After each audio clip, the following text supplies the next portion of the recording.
Good morning and welcome to Kenny's Tool Review. It's going to be episode 2, second video ever. I'm going to do some diagnostic type stuff today. I'm going to start over here on the left.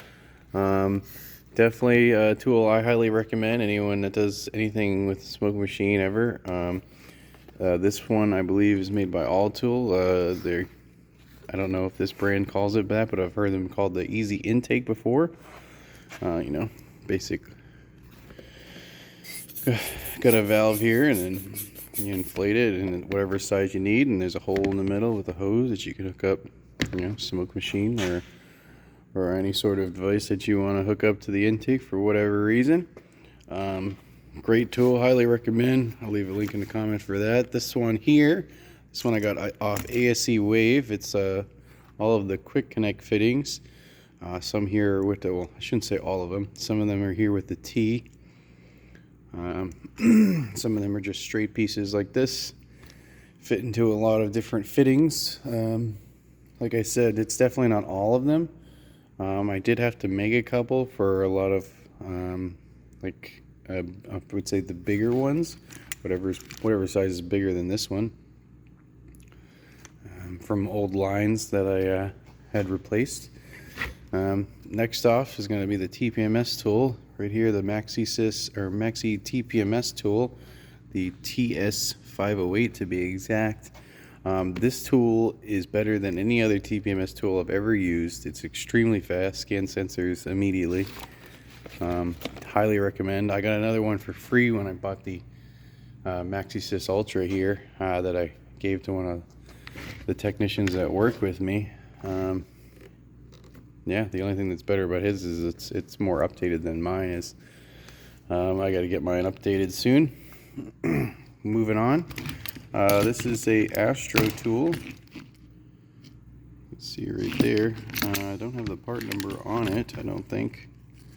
But basically, they just took a test light and they put it to a pair of vice grips, so they never fall off whatever you have it on.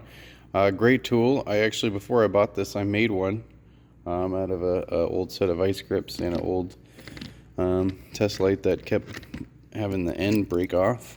The only thing I would like about this is if they had an option with a longer tip, possibly a sharper tip too. This one's pretty dull. Some of these new fuses, they kind of doesn't make contact, and you got to really push it on there. Next off, we got this little device here.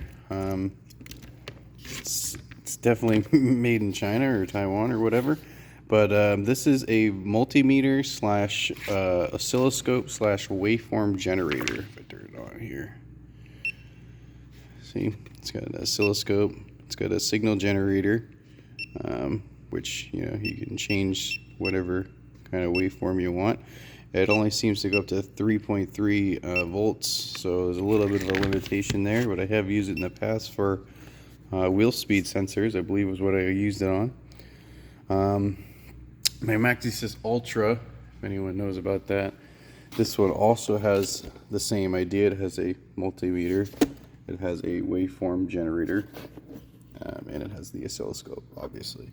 This is also a pass-through device if you're doing programming, so there's that. But if I had to say any scope is the best scope, it's definitely the Pico scope.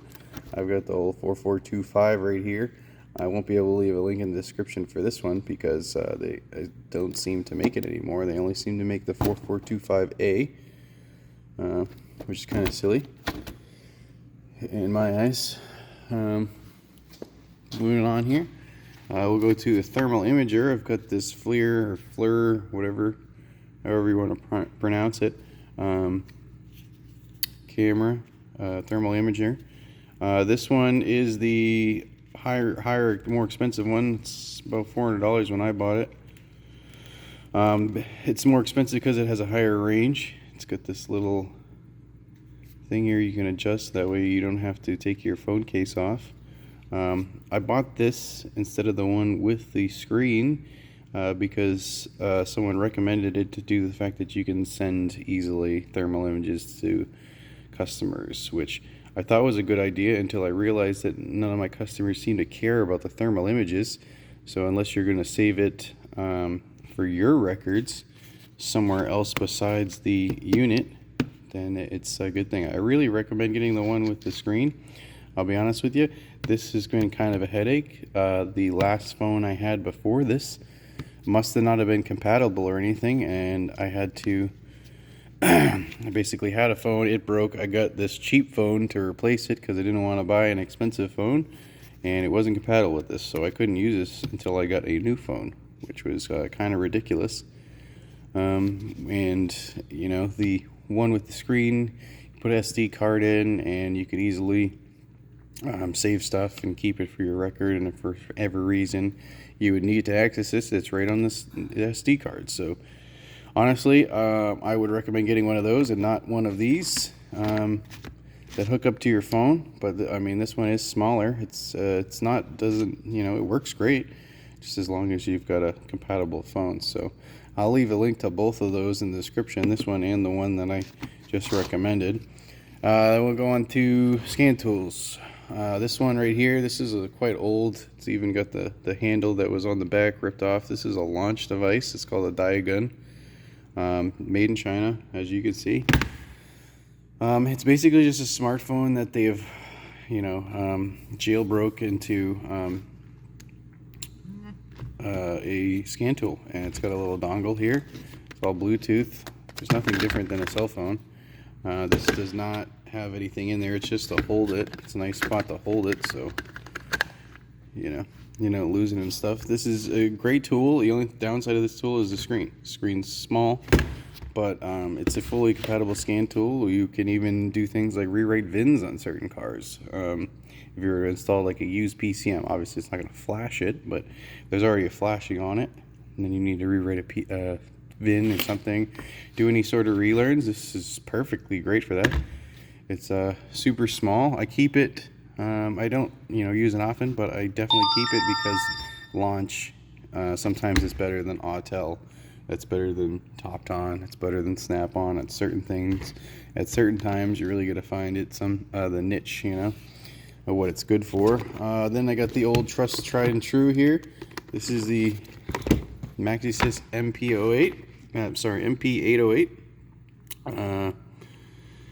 Yeah, this is a great tool. It does everything just about that this does, except for the oscilloscope stuff.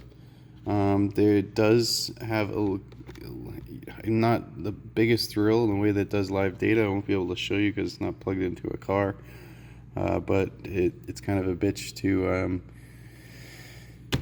situate the units. So like if it's in kPa instead of psi, or grams per second instead of pounds per, or vice versa, whatever you want, you know, sometimes it kind of stinks like that because, you know, like a mass airflow, I'm always going to be looking at grams per second, but if I have everything in you know, imperial data, it's going to be in pounds per second, which is, you know, it's not going to really help me on that side of it. And then if I switch it over to grams per second, then everything else is in the metric system, which if I understood it and I practiced it, maybe I would know that, but I don't. Some people ask me why I got the cable. I got the cable for a couple of reasons. No delay as far as any sort of Bluetooth delay or anything like that from like a dongle. But most importantly, you can't forget this in a car. It's always going to be on it. It's never going to be an issue where it is. I grab it and go. It works great. When I started out, I used this scan tool every day and did full diags with it. Obviously, I can only get this far enough away from the OBD port as this is long. So there's that. We're gonna go now to this the newest scan tool is this Topped On. This thing was under $400. It's not apparently a full Topped On version. It says light when you're on it. It'll say 900 light or something like that, so I'm assuming that it doesn't have everything. I will say, I don't know if the other Topped Ons are the same, but the graphs for, you know, scan data on this, they suck. They just hands down suck. There's like no adjustability to it. You can't change it. You can't even see O2 switching. You can just see kind of what they're at, kind of. It's, I don't know how to, yeah, see, diag 900 light. So that's probably why this one's so cheap. But as far as a scan tool, it does bi-directional controls. I'm sure it doesn't do all of them. It seems to be missing sometimes. But as far as a grab it and go scan tool, like this is what I grab anytime somebody has a check engine light out in the parking lot and they want to know what it is or whatever, or something along those lines. This is what I'm going to grab because it's great for codes, for both generic codes and vehicle specific codes and things in that nature. And then I guess last but not least is the MaxiSys Ultra. I believe that's what this is called. Have the name on it. That's the back. Yeah, MaxiSys Ultra. So that's that there. This tool is absolutely fantastic. It has an incredible amount of features. We already talked about all the features. It has like the waveform generator, multimeter, oscilloscope, things of that nature. Does not do amperage as far as actually sending amperage through the device like some of your multimeters would. Like for instance here, if you were to switch your leads, it does not do that. But the multimeter portion is more for volts and ohms. I rarely use that. That's also the side that you would hook up to if you're going to do a waveform generator, would be these two ports. As far as a scan tool, it's great. A lot of the stuff I won't be able to show you because I'm not hooked up to a car, but you can change the scales from PSI on one singular data point, which is great. Just like Snap-on, it has this little bar here for DDC analysis, so you don't really have to get out of the car. It'll give you a pretty good spec. Sometimes on the more specific codes it won't say anything. Your hot function button, which is great. I wish the Snap-on scan tools had these. That's probably the only thing that the Veris over there doesn't really seem to do well, other than the oscilloscope. The oscilloscope on the Veris is kind of terrible to use, and the oscilloscope on these are more like the picoscope. Also, it has this OBD bus thing. So this cable here, if you'll see it, this is a version 2.0 cable. That's important because every single data pin on here, any sort of communication pin that would be coming from the DLC, is hooked up to the 4th channel here. So I could do it right here, but let's see, OBD, and then you see it only do one at a time, so you can't look at them, compare them, but whatever kind of vehicle you're in, whichever the pins for the data are on there, you can switch and see what it looks like individually. So there's no need to hook up like a smart bob or anything like that, like one of these. A lot of the times there's no reason for me to hook that up because this just does it right here. Pretty much like any other tablet-based thing too. You can access the internet, you scan data, stuff like that. Also, I think that the Veris does this too, but you can get 2 screens up there as well if I want to do the scan tool plus service info, or even scan tool and oscilloscope. Perfectly fine. It's going to work great. No issues with that. You can take pictures with it, and that's got a camera. Obviously, you can put other stuff, screen recording, battery tests, other weird things. Does some ADAS stuff, but I believe that stands for Automatic Driver Assist Systems. So I'll leave a link for all of these things in the description. Thanks for watching.